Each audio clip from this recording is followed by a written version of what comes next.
Presiden Donald Trump akan melakukan kunjungan ke Arab Saudi pada Selasa, tanggal 13 Mei tahun 2025. Dalam lawatan itu, Trump tidak memasukkan Israel sebagai salah satu lokasi yang akan dikunjungi. Sebelumnya, Trump mengeluarkan pernyataan kontroversial yang memicu kemarahan global. Ia mengatakan bahwa warga Palestina tidak punya hak untuk pulang ke Gaza. Hal itu ia ungkapkan pada saat wawancara dengan Fox News pada Senin, tanggal 10 Februari tahun 2025.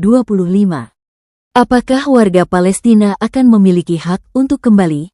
Tanya Bret Baier dari Fox News, yang mewawancarai Trump terkait rencananya untuk Gaza. Tidak, mereka tidak akan memilikinya, jawab Trump. Ia juga mengungkapkan rencananya untuk membangun tempat permanen bagi warga Palestina.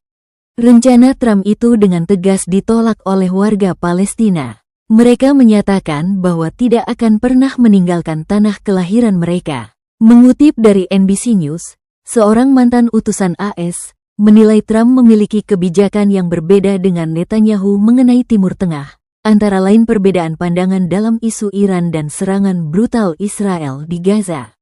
Saya kira yang kita lihat adalah pengakuan dari pihak Israel bahwa meskipun mereka menyambut baik terpilihnya Trump dan mengira akan mendapat cek kosong untuk menjalankan agenda apapun, ternyata Trump punya agendanya sendiri, ungkap Frank Lowenstein, mantan utusan Timur Tengah era pemerintahan Obama.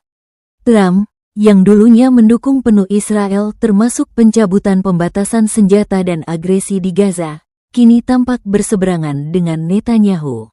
Netanyahu melihat tekanan terhadap Iran sebagai peluang strategis untuk menyerang fasilitas nuklirnya. Trump justru memilih mendorong jalur diplomasi. Presiden AS Donald Trump dapat secara resmi mengakui negara Palestina pada pertemuan puncak negara-negara Teluk AS mendatang di Arab Saudi.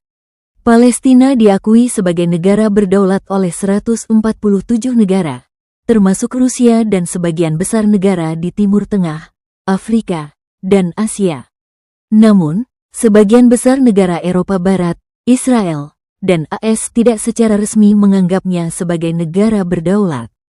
Banyak negara telah menyerukan pengakuannya sebagai satu-satunya cara untuk menyelesaikan konflik Israel-Palestina, yang meningkat pada tahun 2023 ketika Israel melancarkan operasi militer di Gaza setelah serangan mendadak Hamas yang menewaskan sekitar 1.200 warga Israel dan menyebabkan 250 orang disandera.